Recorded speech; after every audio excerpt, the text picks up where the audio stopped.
शेर Kashmir institute of medical sciences का आज एनुअल डे मनाया जा रहा है, 42nd एनुअल डे।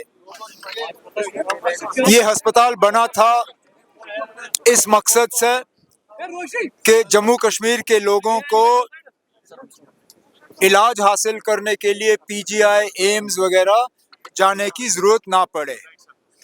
और इस अस्पताल ने जम्मू कश्मीर के लोगों की बहुत खिदमत की है, लेकिन कुछ कमियां हैं, कुछ कमजोरियां हैं, जैसे कि आज प्रोग्राम के दौरान डायरेक्टर साहब ने भी उनका जिक्र किया।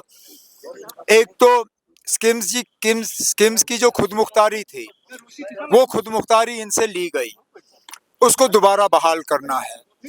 इनका अपना इंजीनियरिंग विंग था, उसको वापस बहाल करना है। इनकी प्रोक्योरमेंट मेडिकल सप्लाई कॉरपोरेशन के जरिए होती है, लेकिन उसमें डिलेज बहुत ज़्यादा है। वो चाहते हैं कि मेडिकल सप्लाईज कॉरपोरेशन ही प्रोक्योरमेंट करे, लेकिन वक्त की उसमें सीमा होनी चाहिए, वक्त की पाबंदी होनी चाहिए। अब जैसे मैंने आज कहा, जहाँ पे भी हम स्कीम्स की मदद कर सकेंगे ताकि ज़्यादा से ज़्यादा हमारे जो मरीज़ हैं वो यहीं इलाज हासिल कर सकें और उनको दिल्ली, बम्बई, चंडीगढ़ वगैरह जाने की ज़रूरत ना पड़े, यही हमारी कोशिश होगी।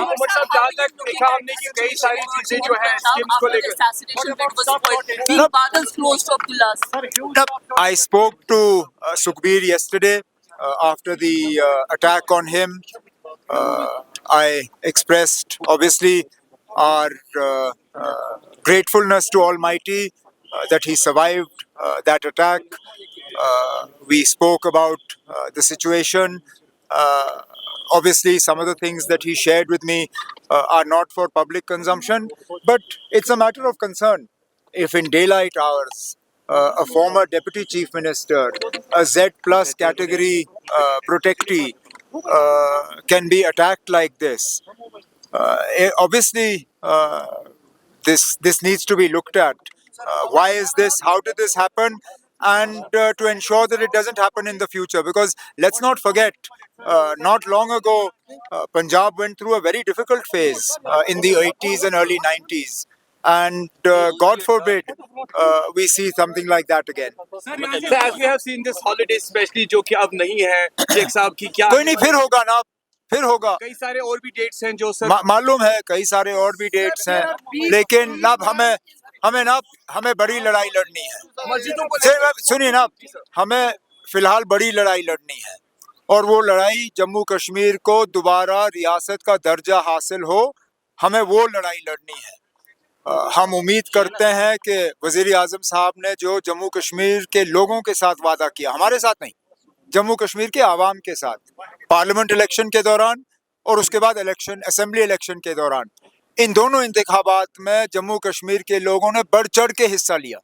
कहीं पे भी शिकायत नहीं आई कि उनको मजबूरन पोलिंग बूथ में लेके उनसे वोट डलवाए गए। अपनी मर्जी से गए और उन्होंने इस इलेक्शन को कामयाब किया, इस उम्मीद के साथ कि उनके साथ जो वादे किए गए, बिलखसूस रियासत का दर्जा वापस मिलने का, वो हमें वापस मिलेगा। अब वज़ीर आज़म साहब, होम मिनिस्टर साहब महाराष्ट्र, झारखंड इन चीज़ों में थोड़े बिजी थे, अब उनको वहाँ से फुर्सत मिली है, तो अब उनसे बात की जाएगी ताकि जल्द से जल्द जम्मू कश्मीर को रियासत का दर्जा वापस मिले।